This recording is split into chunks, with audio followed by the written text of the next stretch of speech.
Hola colega, te doy la bienvenida al taller del educador. Hoy vamos a hablar de un tema muy recurrente, sobre todo en estos días, bastante de moda, que es la narrativa, otros le llaman storytelling, y lo están usando mucho en diferentes estrategias, tanto para formar formadores, para entrenamiento de adultos, el clásico de niños, y también se está vendiendo mucho en el tema del mercadeo.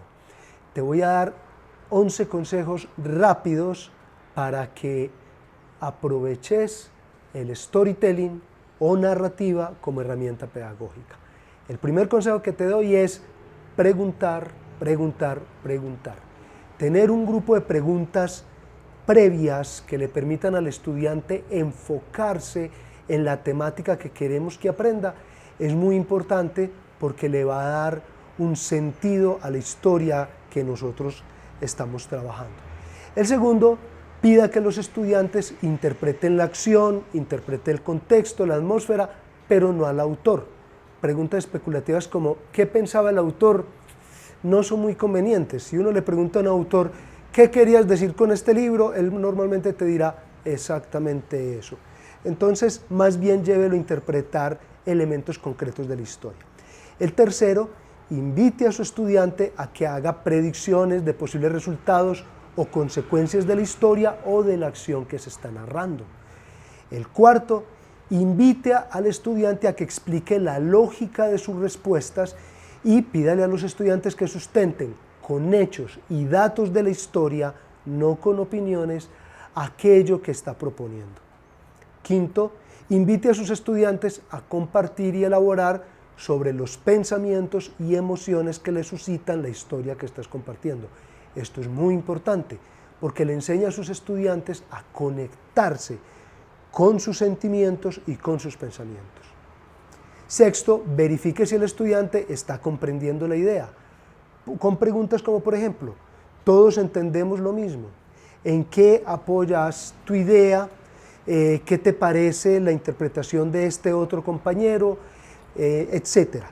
Esto es muy importante porque le ayuda a los estudiantes a que cooperen entre ellos. Antes de escuchar más consejos, te invito a que presencies esta entrevista con nuestro colega César Mejía, quien utiliza recurrentemente y da clases precisamente sobre la narrativa como herramienta pedagógica. Una pregunta común que tienen nuestros invitados es, ¿qué debe tener en cuenta un educador al momento de usar las historias como herramienta educativa?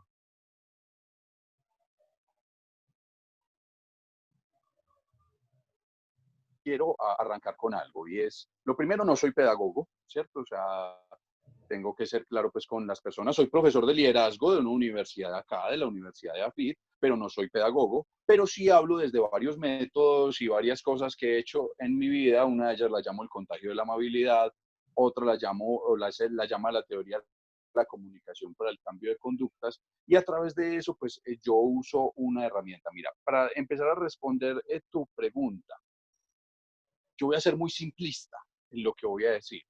Y es que el docente, el maestro, el educador tiene que hablar desde lo que el chico quiere ver. Me voy a explicar mejor. Históricamente, en los cursos, en el bachillerato, el profesor llegaba y nos ponía películas como, por ejemplo, La Sociedad de los Poetas Muertos. Adoro esa película, es magnífica, pero los niños de poco las cosas, tiene que ser con la historia que ellos quieren ver, no la que el profesor quiere ver. Aquí entra en juego una palabra que está muy de moda, afortunadamente, y es la empatía. Entonces, antes de trabajar con las historias, sean audiovisuales, sean narradas desde el oral, lo que sea, es qué historia quiere conocer ese niño, ese adolescente o ese adulto que está en la universidad que yo tengo enfrente. Entonces, la primera respuesta es muy clara. ¿Qué quiere ver él? Yo ahora en mi Instagram estoy dando una serie de conferencias semanales de usar las películas para educar en amabilidad.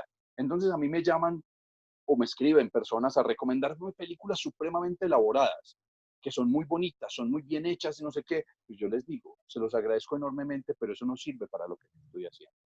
Porque si yo soy padre, por ejemplo, y quiero educar con una película en mi casa, yo no puedo poner la Sociedad de los Poetas Muertos, les tengo que poner Star Wars, les tengo que poner Batman, les tengo que poner Guardianes de la Galaxia, cosas que los niños quieren ver. No tienen tanta carga de mensaje, pero es lo que ellos tienen ahí. Y el educador, el padre, puede usar eso para transmitir mensajes a través de esas narrativas. De ahí deriva mi segunda pregunta, y es, de acuerdo al nivel formativo, hombre, unos están en primaria, kinder, otros a nivel universitario, también hay formadores empresariales. ¿Qué diferencias debe considerar el educador al momento de implementar las historias como una herramienta formativa? Para mí hay algo, Carlos, hay que tener en cuenta y es clave. Y es que ahora las diferencias generacionales son más grandes. Me explico. Los cambios tecnológicos nos están llevando a que las transformaciones sean así. Una transformación que antes se daba en 20 años, ahora se da en 2 o 3 años. Entonces, ¿qué deben tener en cuenta los maestros, docentes y los padres para educar en casa? Que las diferencias generacionales son muy marcadas. Muchos padres creen, por ejemplo, que la misma película que aplica para el niño puede aplicar para ese preadolescente o para el adolescente. No, las diferencias generacionales son muy grandes. Entonces, antes de yo usar las historias, debo pensar cuál es la diferencia generacional o cuál es la marca generacional que tengo enfrente.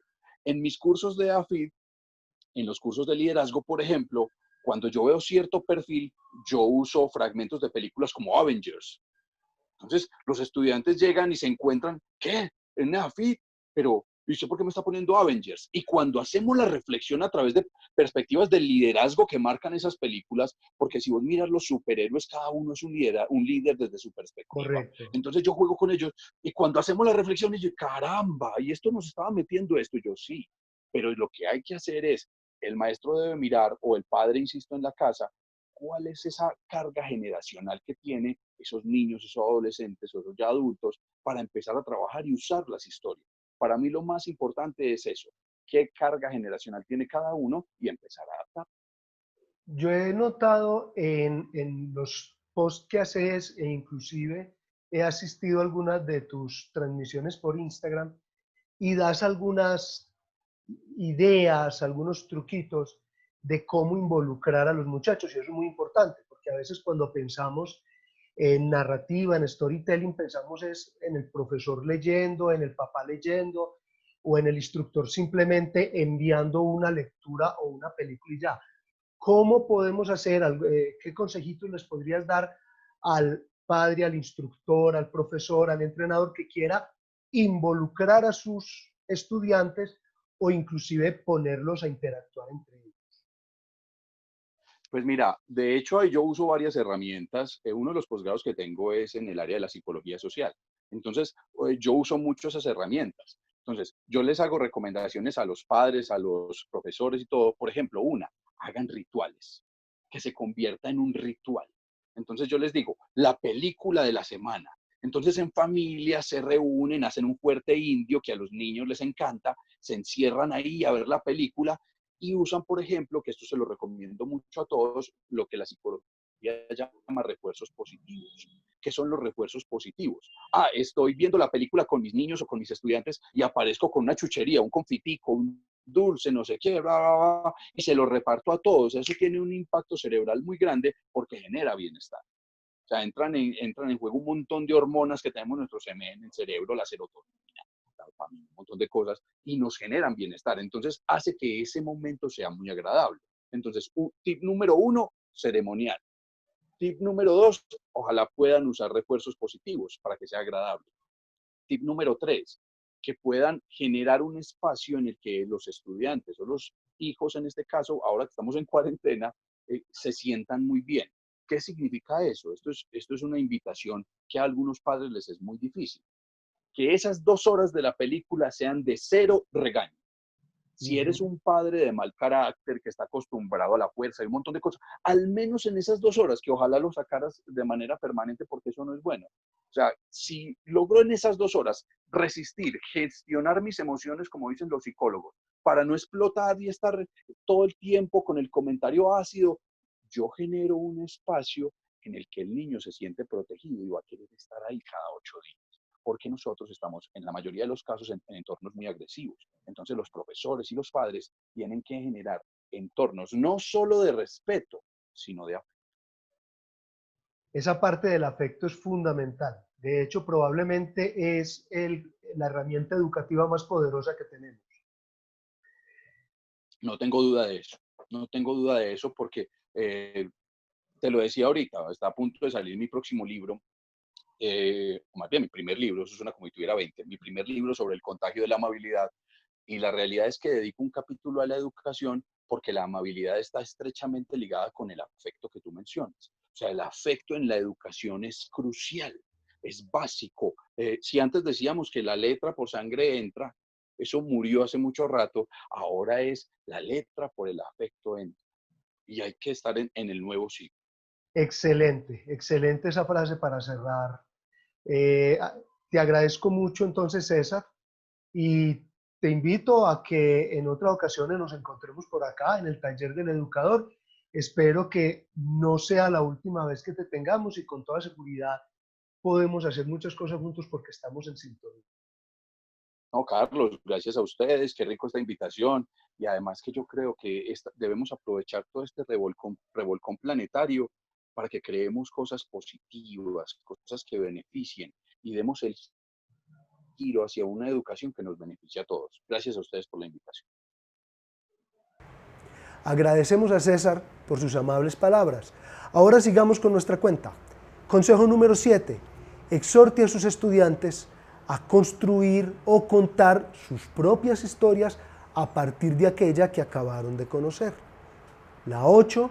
Pida que apoyen, refuten o generen nuevos puntos de vista frente a la idea que acaban de leer, a las historias que acaban de leer o frente a aquello que sus compañeros proponen. 9. Pida que en equipo hagan lluvia de ideas sobre cómo resolver ciertos problemas, ciertas situaciones que se presentan en la historia. 10. Utilice múltiples formatos y hágalo multiplataforma, cross-media, hipertextual. ¿Qué quiere decir esto?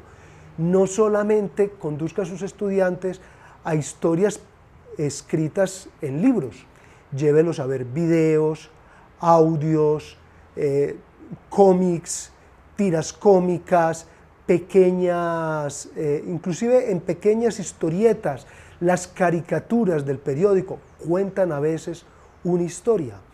Podemos trabajar todas ellas y hacerlas dialogar entre sí, conectarlas unas con otras. Y finalmente, para cerrar nuestra cuenta, permita que sus estudiantes lo hagan por usted. ¿Qué quiere decir eso?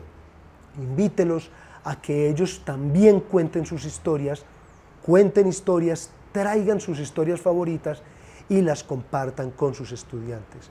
Estos son algunos consejos que te van a ayudar a aprovechar mucho mejor las historias o lo que llaman ahora el storytelling, la narrativa, como herramienta educativa, no importa el nivel en que estemos trabajando.